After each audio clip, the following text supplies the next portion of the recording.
On the bed, there was this young woman, and she was dying. She could barely breathe. And underneath the bed, there were these strange sounds, as if someone were underneath there, pounding his or her fists into the mattress, making it impossible for this poor girl to find any comfort. The only problem was, everyone could clearly see beneath the bed, and there was no one underneath there. The room was full of relatives and the family doctor, and they all just knew that this poor girl was going to die.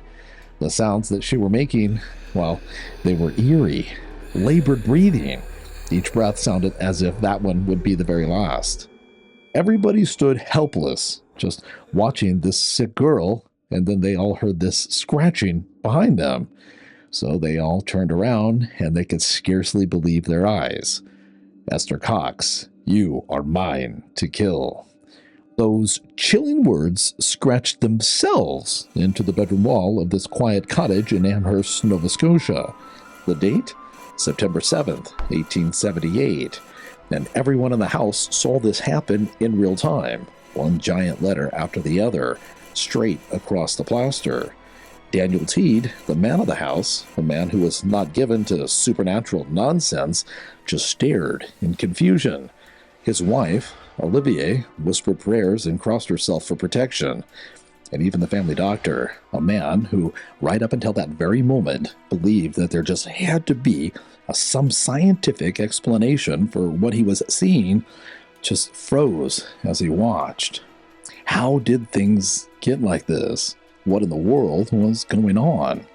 Well, in order to understand that, we really need to go back about 10 days to August 28th, 1878, because that was the day that the name Bob entered the picture. See, Esther Cox, well, she went out on what she thought was going to be a romantic carriage ride with this handsome young suitor. His name was Robert McNeil, and he went by the nickname of Bob.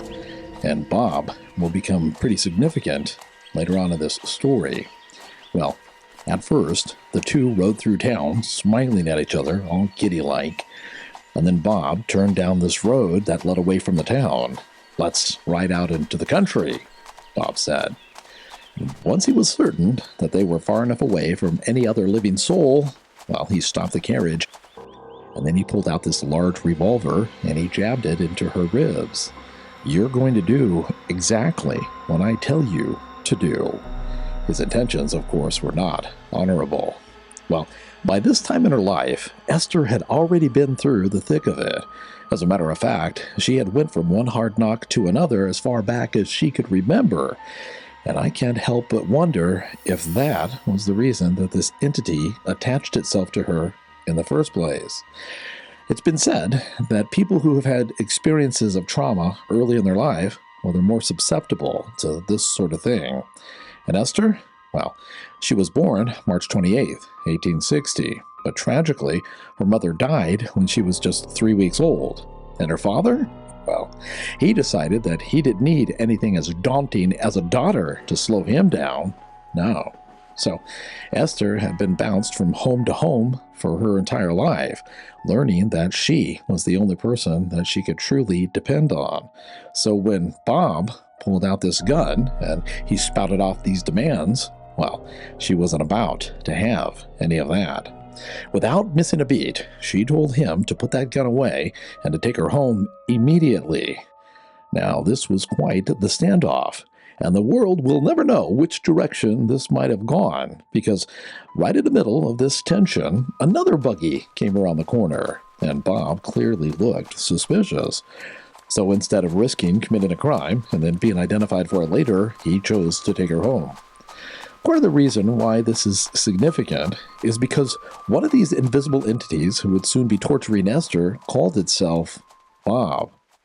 What had begun with a precarious carriage ride would quickly unravel into one of the most baffling enigmas of the 19th century, a tale of invisible torments that defied reason and gripped an entire community in fear. Amherst was just this modest village in Canada, one of the many places in the world that had locked on to the Industrial Revolution with workers like Daniel Teed, who toiled as a foreman at the local shoe factory. He was 35 years old, and he was considered a man of high integrity, respected for his honesty and his devotion to family. He lived where most of the story took place, 6 Princess Street. That's a simple 2-story cottage. Kitchen, dining, parlor, and sewing rooms all downstairs, and 4 bedrooms upstairs. The house was full of people. There was Daniel, his wife Olivier, and their 2 young children, and then there was also a slew of siblings who had nowhere else to go. Jenny Cox, William Cox, John Teed, and of course, Esther Cox, the one who would bring the devil into the house. Welcome to Velarcana. Here, we share mysteries that often defy explanation. I research the cases, and my husband tells the stories. The night of September 4th, 1878, was calm and peaceful, and Esther and her sister Jenny shared this bedroom. And remember, they're both adults. And just as they were settling in for the night, they heard something moving in the room. So they stopped, and they listened. A mouse, it sounded like. Well, neither girl was afraid of a mouse, so they searched and they searched, but they didn't find anything. Eventually, tired from searching, they stopped and then drifted off to sleep. Well, the next evening, this noise returned. So, again, they got real quiet. But this time, they waited and they listened extra carefully. And before too long, they could tell that this sound was coming from a pasteboard box underneath the bed. So they slid the box into the center of the room, and then they waited. But the mouse was real still. It didn't make any more sounds. So just as they were about to open the box itself leaped into the air. Only about a foot or so. But boxes aren't supposed to do that, right? So this, of course, startled the girls. But at first, they kept their wits. Maybe the mouse had somehow caused the box to jump like this. Well, it landed on its side. So, not really understanding yet what was happening, they turned the box upright again. And just a couple of seconds after they took their hands away, it leaped up again. Well, this time, the girls screamed, and Daniel rushed into the room. But once he got there, the box was motionless, and it remained motionless. Come on, everyone is trying to sleep. So please, girls, stop this silliness and let's just all go to bed, okay? Well, this marked its first appearance inside of the house, and soon Daniel would find out that this wasn't just 2 women goofing off. As a matter of fact, the very next day, this entity would go from flipping over boxes to its first attempt at killing Esther Cox. Friday, September 6th, was a particularly nice day. It was a perfect day for a walk, and later that afternoon, Esther took advantage of that. When she returned, she said that she felt fresh and renewed. After supper, she sat on the doorstep, as she often did, watching the moon rise. And she remarked to Jenny that seeing a new moon was often a sign of good luck. Ironic, considering what she was about to go through. Well, later that night, about 8:30, she said that she wasn't feeling very well, and she went to bed. Jenny joined her around 10, and just as Jenny was about to drift off to sleep, Esther jumped up, screaming at the very top of her lungs. "My God," she cried, "what is happening to me? I feel like I'm dying." Well, Jenny lit the lamp, and she was shocked by what she saw. Esther stood in the center of the room, and now, check this out. Her hair seemed as if it were electrified. It was standing out and up, and her face was blood red, and her eyes, oh, they bulged, looking as if they were on the very edge of exploding. Well, Jenny reached out and she helped her back to the bed. And when she did, she of course had to touch Esther's skin, and it was hot. So much so that Jenny had to let go the very moment that Esther was back on the bed. And then things got really weird. As Jenny watched, in real time, Esther's body began to grow. It swelled up like a balloon, as if some invisible hose had somehow been plugged into it, and then liquid were being pumped in. Well, all of this commotion had alerted the rest of the family, and a moment later, everyone rushed into the room. Poor Esther moaned in agony, grinding her teeth in pain. One of her siblings went downstairs to get some water, and as he returned, thunderous knocks erupted from beneath Esther's bed, so loud that they shook the room. And then, like magic, as suddenly as it had begun, Esther's swelling subsided, and her body was normal size again.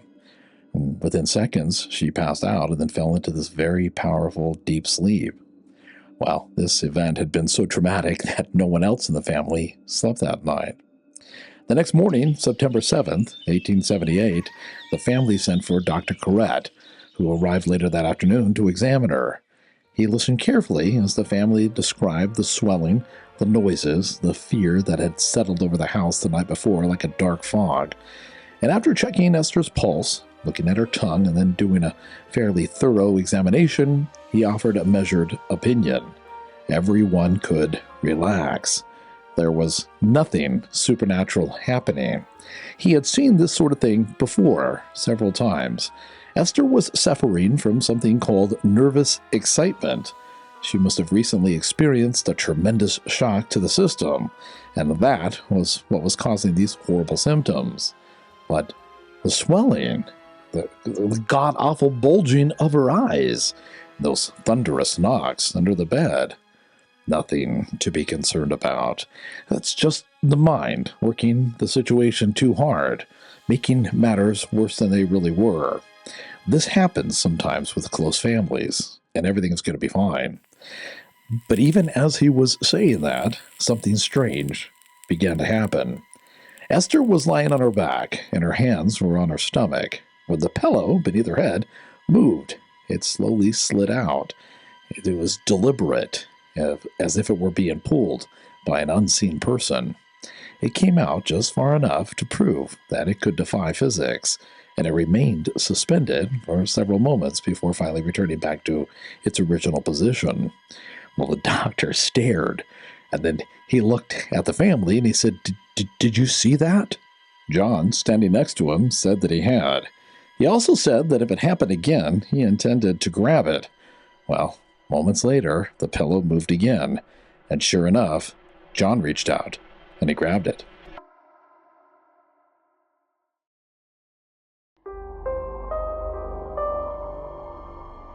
The doctor just could not believe his eyes. This pillow had a mind of its own, and John reached out and he took a hold of it with both hands, and he held on tight, trying to pull it to himself.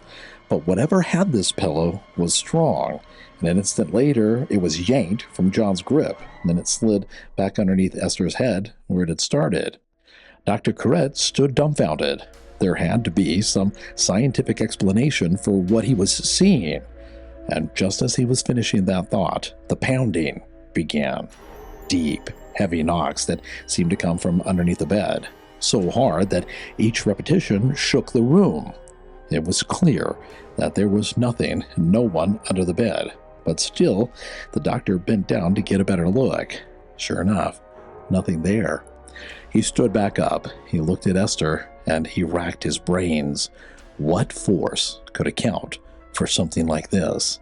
And just then, Esther's covers threw themselves onto the floor, and as the family rushed to cover her again, they heard the unmistakable sound of something scratching against the wall, something sharp on plaster, slow and deliberate, the sound of handwriting.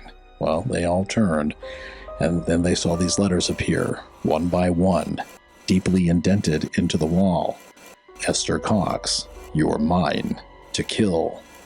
The sentence stood nearly a foot tall. Every person in the room saw this.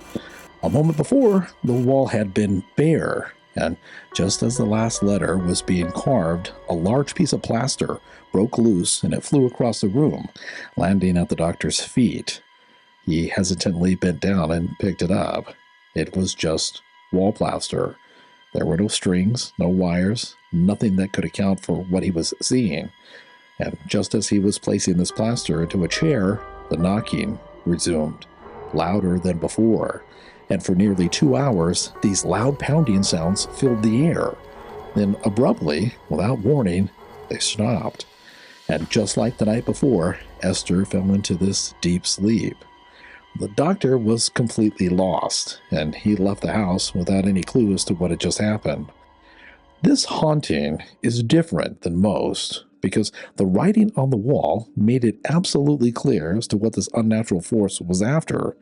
It addressed Esther by name, and from that moment on, every sound, every movement, every unexplained incident, of course, was filtered through those words. Esther, you are mine to kill. Well, over the following days, Esther experienced additional attacks, and not just with her health. No, objects were thrown at her. Witnesses reported seeing potatoes fly up from an unseen force in the basement from the darkness. The knocking echoed through the house at all hours of day and night, sometimes so loudly that it could be heard outside and hundreds of yards away. And the strange thing was this. Now, tell me if you've already spotted this pattern. Esther would suffer, apparently, from this unseen entity, and then these poundings would occur. And when they stopped, Esther would feel relief. The swelling would vanish, and her breathing would return to normal. It was as if these poundings came to fight for her relief. Well, this seems like a contradiction, right? If this force meant to harm her, then why did it sometimes seem to help?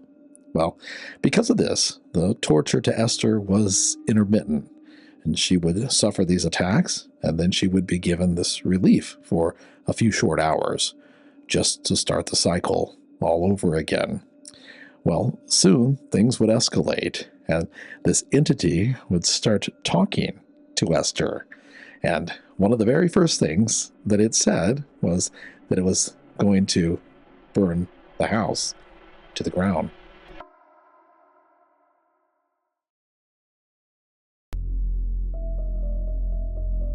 One evening, Esther told her sister Jenny that she heard this voice telling her that soon the house would be burned to the ground. Then later that night, a lighted match fell from the ceiling. Well, Jenny extinguished it instantly, but then another fell, and then another.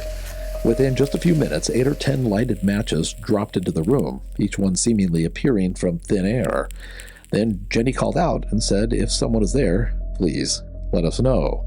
And as soon as she said that, 3 heavy knocks echoed from nowhere, everywhere. So Daniel asked, you can hear us? 3 knocks. And he asked how many people were in the room, and one knock at a time, this invisible entity counted every person there. So after this, a system of communication was established. 1 knock for no, 3 for yes, and 2 for uncertainty. Through this system, the entity confirmed that it indeed intended to set this house on fire. And just minutes later, it did. A fire from nowhere. Daniel extinguished it before any serious damage occurred, but now there was no longer any doubt. Something evil was in this house. And at the very center of it, somehow Esther Cox. Well, 3 days later, fire broke out again, this time in the cellar, and neighbors rushed to help. The flames were extinguished, but fear took hold of the town. If the cottage burned while the wind was blowing, well, much of Amherst could be lost. So the landlord told Daniel that Esther had to go. In January of 1879, Esther left the Teed family and went to live with a man named John White and his family. And for weeks, everything was quiet, as if this thing had finally come to an end. But then chaos erupted. Objects fell from the ceiling. Personal items were ripped from individuals' hands. Fires were started and barely put out before they burned everything down. The White family could not explain this. By the summer of 1879, this mystery had become pretty famous. Accounts appeared in the Amherst Gazette and were quickly copied by other newspapers across the region. People passing the house claimed that they could hear the pounding. Visitors began arriving, not invited, just curious. A Baptist minister, Reverend Dr. Edwin Clay, offered a different explanation. He suggested that, and I thought this was pretty interesting, Esther's nervous system had somehow become some sort of an electrical battery. Invisible flashes of lightning, he theorized, produced those thunderous knocking sounds. Electricity, nerves, science.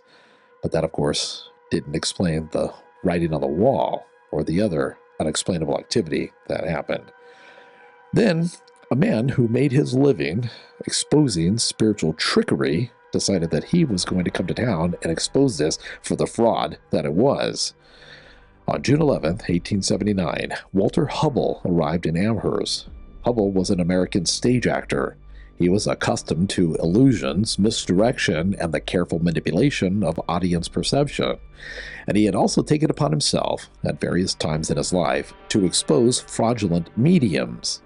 Well, he arrived convinced that whatever power surrounded Esther Cox, it was not supernatural. John White met him at the station. They dined together and then went to Daniel's house. Daniel would allow Esther to come over on occasion. Well, she was there and Hubble was introduced to her for the very first time.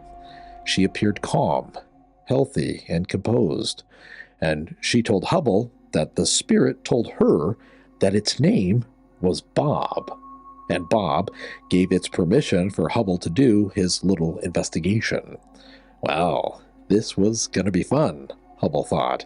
Soon, Bob would be exposed for the hoax that it was. Well, Hubble set up the room, and he made sure that there was plenty of lighting. Then, everyone was seated around a table.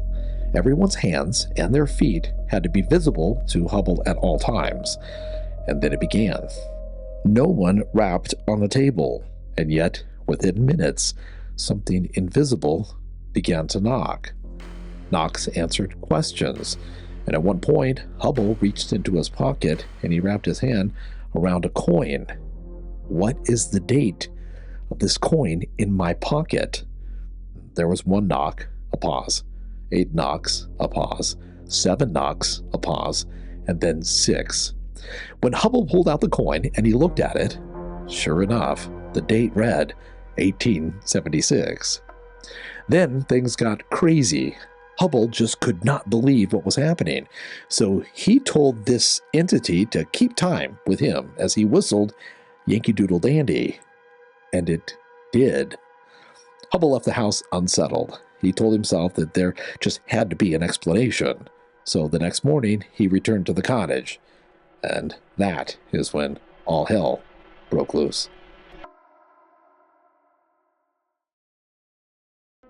On June 21st, 1879, Hubble arrived at Daniel Teed's cottage to board for the summer. And just minutes after he walked in, an umbrella lifted itself up from where it was, and it flew 15 feet across the room.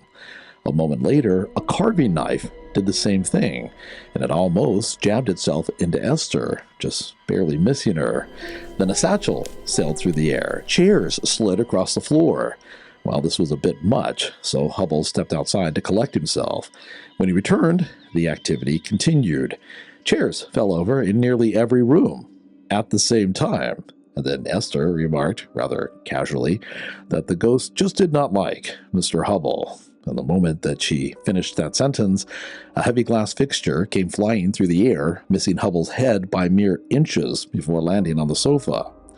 Well, shortly after this, Hubble admitted privately that he wasn't sure if he'd be leaving Amherst alive. Then, on June 23rd, pandemonium reigned from morning until night. Lids vanished, only to reappear falling from thin air. Knives clattered to the floor. Rugs slid. Chairs stacked themselves in impossible arrangements. Esther's face was slapped by unseen hands. So hard, in fact, that finger marks could be seen on her skin. A fire broke out upstairs, and it was put out just seconds before it burned everything to the ground. This was no longer something that Hubble was simply trying to debunk. No, this was a threat for his very life. Then, on June 24th, Esther started writing a letter to her sister. Without warning, her hand was seized by some invisible force, and then words appeared on the page that were not in her handwriting. Get out of Amherst, you bitch. Goddamn Hubble's soul to hell, and yours. Well, to make a long story short, Esther Cox was moved from home to home, and everywhere that she went, these strange events followed her. Hubble never did find any trickery, and finally, in October of 1879, she was moved into the home of Arthur Davidson. He was the clerk of county court, and he didn't believe in spiritualism. At best, he thought that maybe something in Esther's magnetic field was somehow unhinged. Well, just like with every other place that she had been in, impossible things happened there as well, but something went too far. One day, Mr. Davidson's barn was burned to the ground, and not knowing what else to do, Esther was arrested and sentenced to 4 months in jail. Well, after that, there were no more manifestations, no more fires, no more knocking. The phenomenon vanished at the same time that Esther's freedom vanished. Perhaps the entity just didn't like the boredom of a jail cell. I don't know. Well, Esther went on to live her life, and she died on November 8, 1912, at the age of 52. Walter Hubble, well, he left Amherst on August 1st, 1879. Years later, he wrote about Esther, and he said that there had been no trickery, and he said that he was convinced that Bob was somehow one of these entities, and for some reason it had chosen Esther for its vessel. Hubble actually claimed that there were 6 entities in total. One of them, he said, was indeed related to the very Bob who had once threatened Esther with that revolver. The story of Esther Cox is often remembered as one of Canada's greatest poltergeist cases. And after everything that we've just went over, boxes flipping, bodies swelling, matches raining from thin air, it's not too difficult to imagine this as just a campfire yarn that somehow got spun out of control. Let's not forget that all of this happened in the late 1870s in a town where the magic of electricity was brand new. And I bet that a sweet girl in a cute dress could probably trick quite a few people if she rehearsed well enough. And remember, Walter Hubble, well, he was a stage actor. He knew how to make coins fly and papers appear. Maybe, after he arrived, he thought that he could cash in the other way. Saw this talented young woman trying to pull off the hoax of the century, and then they became cohorts, working together to fool everyone else. But to be fair, it wasn't just quite a few people. No, hundreds of people actually watched this case unfold. First family, then friends, then neighbors, then professional people like doctors and lawyers. Highly intelligent people watched. And I would imagine that they watched more carefully than just the normal audience would, right? Their homes would burn to the ground if they didn't pay close enough attention. And if it were fame that Esther was after, well, she never once tried to cash in on it.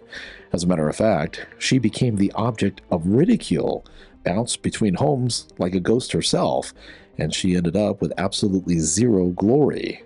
So maybe the real mystery isn't whether Bob was real, but rather why a girl who survived so much, the loss of her mother, a deadbeat father, relatives that turned their back on her, why did she become the vessel for something louder than reason? Perhaps that wall just wrote what she was feeling subconsciously. Esther Cox, you are mine to kill. And yet, interestingly, I think, she became triumphant, and she outlived every word that was carved into that wall. You know, between Damon and I'm usually the one who's more open-minded, but I have my doubts about this one. Arthur Davidson said Esther's spelling was horrible, and I thought it was interesting when the demon was writing the letter through Esther, the demon had the exact same bad spelling as Esther. And that kind of gives me pause. But you know, something that doesn't give me pause? Velarcana merch.